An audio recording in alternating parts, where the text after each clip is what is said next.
Hello दोस्तों, स्वागत है आप सभी के अपने यूट्यूब चैनल आंसी स्टडी में। दोस्तों, आज हम लोग चर्चा करने वाले हैं झारखंड के प्रमुख स्थल और उनके उपनाम और नए नाम। ठीक है, तो चलिए शुरू करते हैं हम। भारत का पीटर्सबर्ग जो है जमशेदपुर को कहा जाता है, और ये जमशेदपुर कहाँ है? तो झारखंड में है। जमशेदपुर किस लिए प्रसिद्ध है? तो जमशेदपुर एक औद्योगिक के लिए प्रसिद्ध है। ठीक है, और ये भी जानते हैं हम कि झारखंड का औद्योगिक राजधानी कहाँ है? तो जमशेदपुर है। ठीक है, अब अगला है कि राजधानी भारत की अवरक की राजधानी कहाँ है? तो भारत के अवरक की राजधानी कहाँ है? कोडरमा। ये पूछा हुआ क्वेश्चन है, यहाँ पे स्टार दिया हुआ है, इसका मतलब कि ये पूछा हुआ क्वेश्चन है। ठीक है, याद रखना है कि ये पूछा हुआ क्वेश्चन है। ठीक है, याद रखना है। भारत का रूर किसको कहा जाता है? छोटा नागपुर के पठार को। तो छोटा नागपुर का पठार कहाँ है? तो झारखंड में है, याद रखना है। ठीक है, झारखंड का शिमला किसको कहा जाता है? तो झारखंड का शिमला कहा जाता है रांची को। ठीक है, याद रखना है, झारखंड का शिमला किसको कहा जाता है? रांची को। ठीक है, ये पूछा हुआ क्वेश्चन है, यहाँ पे स्टार दिया हुआ है, इसका मतलब कि ये पूछा हुआ क्वेश्चन है। ठीक ना। अगला है कि झारखंड का शेफील्ड किसको कहा जाता है? तो झारखंड का शेफील्ड किसको कहा जाता है? तो भेंड्रा को कहा जाता है। झारखंड का शेफील्ड किसको कहा जाता है? भेंड्रा को। और ये भेंड्रा है कहाँ? तो बोकारो में है। ठीक है, याद रखना है कि भेंड्रा जो है कहाँ है? बोकारो में है। ठीक है, इंपॉर्टेंट क्वेश्चन है। ठीक है, आप इसको ध्यान में रखिएगा। अगला है हम लोग के पास, झारखंड स्थलीय महादेव किसको कहा जाता है? झारखंड जो है स्थलीय महादेव किसको कहा जाता है? तो झारखंड का स्थलीय महादेव कहा जाता है बैद्यनाथ धाम को। ठीक है, बैद्यनाथ धाम को, जो सावन का मेला लगता है, उसमें सभी लोग वहाँ देवघर जाते हैं। ठीक है, शिव जी पर जल चढ़ाने। तो ये कहाँ है? तो ये भी झारखंड में ही है। ठीक है, अब झारखंड की सांस्कृतिक राजधानी, तो झारखंड की सांस्कृतिक राजधानी कहाँ है? देवघर है। याद रखना है, झारखंड की सांस्कृतिक राजधानी कहाँ है? देवघर है। तो ये देवघर जो है ये पूछा हुआ क्वेश्चन है। ठीक है, स्टार लगा हुआ है इसमें, इसका मतलब कि ये पूछा हुआ क्वेश्चन है। चलिए अगला है झारखंड का खजाना। तो झारखंड का खजाना किसको कहा जाता है? तो झारखंड का खजाना कहा जाता है छोटा नागपुर के पठार को। ठीक है, याद रखना है, झारखंड का खजाना किसको कहा जाता है? तो छोटा नागपुर का पठार। अब अगला चर्चा करते हैं हम लोग, छोटा नागपुर का हल्दी घाटी। तो छोटा नागपुर का हल्दी घाटी किसको कहते हैं? कोराम्बे को कहते हैं। ठीक है, और कोराम्बे है कहाँ? तो कोराम्बे है ये गुमला में। ठीक है, याद रखना है, कोराम्बे कहाँ है? गुमला में है। ठीक है, छोटा नागपुर की रानी किसको कहा जाता है? तो छोटा नागपुर की रानी कहा जाता है नेतरहाट को। ठीक है, याद रखना है, नेतरहाट एक टूरिस्ट स्थल भी है। यहाँ पे जो भारत में सबसे पहला सूर्य जो है यहीं पे दिखाई देता है। ठीक है, कहाँ पे दिखाई देता है? नेतरहाट में। सनसेट के नाम से और सनराइज के नाम से इसी स्थान को जाना जाता है, नेतरहाट को। ठीक है, चलिए अगला क्वेश्चन है अगला है हम लोग पास, छोटा नागपुर का प्रवेश द्वार। तो छोटा नागपुर का प्रवेश द्वार किसको कहा जाता है? चतरा को कहा जाता है। ठीक है, याद रखना है, छोटा नागपुर का प्रवेश द्वार किसको कहा जाता है? चतरा को। ठीक है, अब अगला चर्चा करते हैं, बंगाल की राजधानी किसको कहा जाता है? तो बंगाल की राजधानी कहा जाता है राजमहल को। ठीक है, याद रखना है, बंगाल की राजधानी किसको कहा जाता है? राजमहल को। ठीक है, और ये राजमहल कहाँ है? तो ये भी झारखंड में ही है। ठीक है, अगला चर्चा करते हैं, बंगाल का प्रवेश द्वार। तो बंगाल का प्रवेश द्वार किसको कहा जाता है? तो तेलियागढ़ किला को कहा जाता है। ठीक है, बंगाल का प्रवेश द्वार किसको कहा जाता है? तेलियागढ़ के किला को। ठीक है, ये कहाँ है? तो ये साहेबगंज में। ठीक है, याद रखना है कि तेलियागढ़ का किला कहाँ है? तो साहेबगंज में। ठीक है, याद रखना है, तेलियागढ़ का किला कहाँ है? तो साहेबगंज में। ठीक ना, याद रखना है इसको अच्छे से। चलिए अगले क्वेश्चन की तरफ चलते हैं। अगला है कि बंगाल का शोक। ठीक है, बंगाल का शोक कहा जाता है किसको? दामोदर नदी को। ठीक ना, हर एक राज्य में हर एक जो है ना नदी जो है उत्पात मचाती है, मतलब कि जब भी उसका सीजन आता है तो वो क्या होता है? उत्पात मचाता है, और वो क्या होता है? उसमें बाढ़ आ जाता है, और जब बाढ़ आता है ना तो बहुत सारे गांव, खेत खलिहान सबको तबाह कर देता है। तो उसको क्या बोलते हैं? शोक। माने कि ये गलत है, माने कि ये शोक नदी के नाम से भी जाना जाता है। तो बंगाल का शोक नदी से किसको जाना जाता है? तो दामोदर नदी को। ठीक है, याद रखना, बंगाल के शोक नदी से किसको जाना जाता है? दामोदर नदी को। ठीक है, अब अगला चर्चा करते हैं हम लोग, क्या है? खदानों का शहर। तो अगला, खदानों का शहर किसको कहा जाता है? तो धनबाद को कहा जाता है। ठीक है, याद रखना है, खदानों का शहर किसको कहा जाता है? तो धनबाद को कहा जाता है। ये धनबाद कहाँ है? तो झारखंड में है। तो धनबाद ये किस लिए प्रसिद्ध है? आप सभी को पता होगा कि झारखंड का धनबाद जो है कोयला खदान के लिए प्रसिद्ध है। ठीक है, यहाँ ज़्यादातर कोयला खदान है। अब हम लोग अगला चर्चा करते हैं,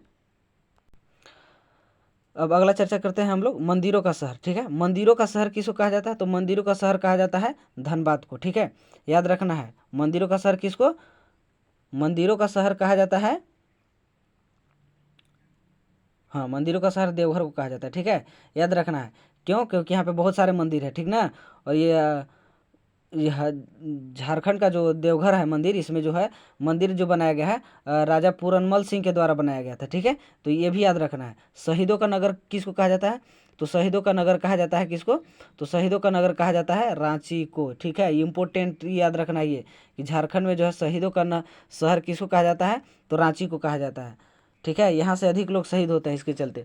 हजार बागों का शहर, हजार बागों का शहर किसको कहा गया है? हजारीबाग को कहा गया है, ठीक है, याद रखना है। हजार बागों का शहर किसको कहा गया है? हजारीबाग को कहा गया है।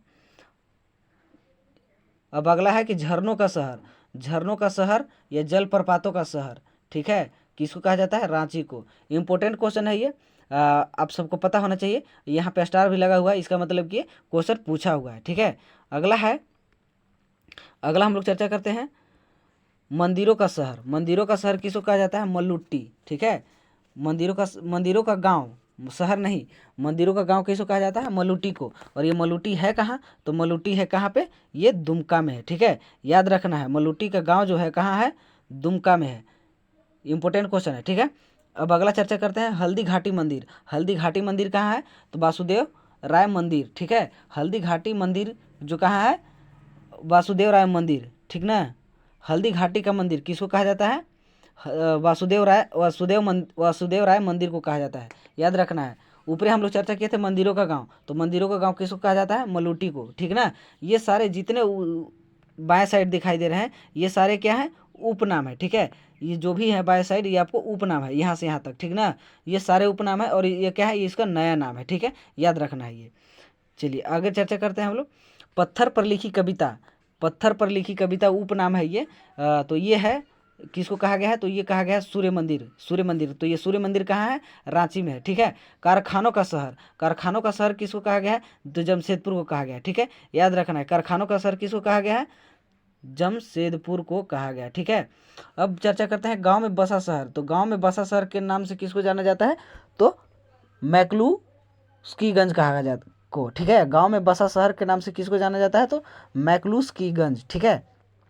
अगला याद रखना है विश्व का एकमात्र एंग्लो इंडियन ग्राम, ठीक है। विश्व का एकमात्र एंग्लो इंडियन ग्राम किसको कहा गया है? तो इसी को कहा गया है मैकलुस्कीगंज, ठीक है। अब याद रखना है, अगला है कारखानों का कारखाना। कारखानों का कारखाना किसको कहा गया है? तो HEC को कहा गया है, ठीक ना। याद रखना है कि कारखानों का कारखाना अगर बोलेगा तो HEC, लेकिन अगर बोलेगा कि खदानों का शहर, तो खदानों का शहर कहाँ हो जाएगा? धनबाद, ठीक ना। ये दोनों मैचिंग क्वेश्चन है, तो ध्यान में रखना है ना कि कारखानों का कारखाना मार देना है जमशेदपुर, ठीक है। एक और था कि झारखंड में एक और था। चलिए अगला हम चर्चा करते हैं इस्पात नगरी। तो इस्पात नगरी के नाम से किसको जाना जाता है? जमशेदपुर को जाना जाता है। इस्पात नगरी के नाम से किसको जाना जाता है? जमशेदपुर को, ठीक है। अगला है कि अबरख की राजधानी, ऊपर हम चर्चा किए थे कोडरमा को, ठीक है। और कोयला नगरी, कोयला नगरी किसको जाना जाता है? धनबाद को, ठीक है, याद रखना है। कोयला नगरी के नाम से किसको जाना जाता है? धनबाद को, ठीक है। अगला है कि झारखंड के कोयला की राजधानी किसको कहा जाता है? तो धनबाद को। इंपोर्टेंट क्वेश्चन है, आपको याद रखना है, ठीक है। झारखंड की कोयला राजधानी कहाँ है? तो धनबाद, ठीक है। चलिए अगला चर्चा करते हैं हम लोग मोटरिस्टम पैराडाइज, ठीक है। मोटरिस्टम पैराडाइज उपनाम किसका है? किस जगह का उपनाम है? तो ये नाम है रांची का, ठीक है, याद रखना ये भी। पांडे पुजारियों का नगरी, पांडे पुजारियों का नगरी किसको कहा जाता है? वासुकीनाथ को, ठीक है। और वासुकीनाथ ये कहाँ है? तो दुमका में है, ठीक है, याद रखना है। अब बोल रहा है कि 7 पहाड़ियों का क्षेत्र, 7 पहाड़ियों का 700 पहाड़ियों का क्षेत्र है, ठीक है। तो 700 पहाड़ियों का क्षेत्र किसको कहा गया है? तो 700 पहाड़ियों का क्षेत्र कहा गया है ये थी सारंडा जंगल को, ठीक है। सारंडा जंगल बहुत ही नक्सल प्रभावित जंगल है। इसमें कितने बार जो है सो ऑपरेशन भी चलाए गए हैं नक्सलियों के जो है सो खात्मा के लिए। सारंडा जंगल बहुत ही घना जंगल है। अगला चर्चा करते हैं सूर्योदय और सूर्यास्त का सौंदर्य स्थल। अभी ऊपर हम चर्चा किए थे कि सनसेट और सनराइज, सनसेट और सनराइज के नाम से जाना जाता है किसको? तो नेतरहाट को, ठीक है, याद रखना है। पहाड़ों की मलिका, पहाड़ों की मलिका भी किसको कहा जाता है? नेतरहाट। ये सब इंपॉर्टेंट क्वेश्चन है, ये आपको याद रखना है। पहाड़ों की मलिका किसको कहा गया है? नेतरहाट, ठीक है। अगला चर्चा करते हैं झारखंड की हम्पी। तो झारखंड की हम्पी जो है किसको कहा गया है? दोसा को किला को, ठीक है, दोसा का किला को कहा गया है झारखंड का हम्पी, ठीक है। जैसे अब बारी अगला चर्चा कर अब हम चर्चा करते हैं ऊपर झारखंड के प्रमुख स्थलों के पुराने तथा नए नाम, ठीक ना। अब जो पहले पुराना नाम था और अब नया में क्या नाम है उसके बारे में चर्चा करेंगे, ठीक है। चलिए चर्चा करते हैं हम लोग। हमारे पास है पुंड्र या पुनरु, ठीक है। तो अगले पिछले वीडियो में हमने झारखंड के ऐतिहासिक परिचय के बारे में चर्चा किया था कि किस ग्रंथ में कि झारखंड को किस नाम से जाना गया है। तो उसमें चर्चा किए थे हम कि पुंड और पुनरु। तो पुंड और पुनरु जो है ये कहाँ से लिया गया है शब्द, किस में मिला है ये, तो ये मिला है साहित्यिक उल्लेख किस में, एतरई ब्राह्मण में, ठीक है। याद रखना है पुंड या पुनरु एतरई ब्राह्मण में कहा गया है। तो पुंड या पुनरु को जो था पुराना नाम जो है पुंड या पुनरु था, लेकिन नया नाम क्या है अब, छोटा नागपुर है, ठीक है। याद रखना है कि नया नाम क्या है, छोटा नागपुर। नारीखंड या जल तराई, इसको किसका नाम है, ये संथाल परगना का नाम है, ठीक है। याद रखना है, ये सब क्वेश्चन पूछता है ये सब। किशुनपुर, किशुनपुर कहाँ है, किशुनपुर जो है पुराना नाम है किसका, किशुनपुर पुराना नाम है। तो ये नया नाम अभी बन गया है किसका, रांची का, ठीक है। और बिलकिशनगंज भी किसका नाम है, रांची का नाम है, ठीक है। याद रखना है पलाउन और पालनू, पलाउन और पालून किसका नाम है, पलामू का पलामू का नाम है, ठीक है। याद रखना है ये सब जितने भी ऐतिहासिक समय में ये सब पुराने नाम हुआ करते थे ये सब के, ठीक है। ये जितना भी पुराने जगह हैं ये सब का पुराना नाम था और नया में ये नाम है, ठीक है। तो याद रखना है ये। चलिए अगला है हम लोग के पास बिजरा बाग। बिजरा बाग किसको कहा गया था, तो बिजरा बाग का नया नाम अभी क्या है, डाल्टनगंज, ठीक है। और डाल्टनगंज का भी नया नाम क्या है, तो मेदिनीनगर, ठीक है। साकची, साकची का नया नाम क्या है, तो जमशेदपुर। साकची जमशेदपुर जान रहे झारखंड में है, औद्योगिक के लिए प्रसिद्ध है, ठीक है। और डाल्टनगंज मेदिनीनगर जानते ही आप लोग। अगला है कि बैजनाथ मठ। तो बैजनाथ मठ कहाँ है, तो बैजनाथ मठ जो है पुराना नाम है, नया नाम इसका क्या है, बैद्यनाथ धाम, जिसको देवघर में है, ठीक है। मराफारी, मराफारी जो है पुराना नाम है, ठीक है। तो इसका नया नाम क्या है, बोकारो, ठीक है। याद रखना है नया नाम क्या था इसका, बोकारो। गुप्त काशी, पुराना नाम इसका है गुप्त काशी, लेकिन नया नाम क्या है इसको, मलूटी। तो जानते हैं मलूटी कहाँ है, दुमका में, ठीक है। याद रखना है मोरखी, मोरखी जो है, मोरखी का नया नाम क्या है, मयूराक्षी नदी, अथी मयूराक्षी, ठीक है।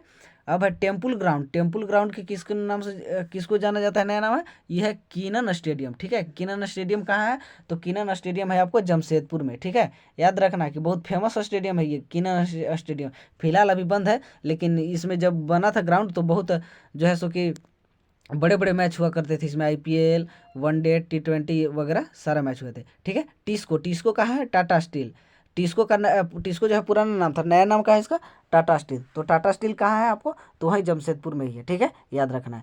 तो आई होप आप सबको अच्छे से समझ में आया होगा। तो अगर अच्छे से समझ में आया है तो वीडियो को लाइक कीजिए और सब्सक्राइब कीजिए। तब तक के लिए आप सबको धन्यवाद।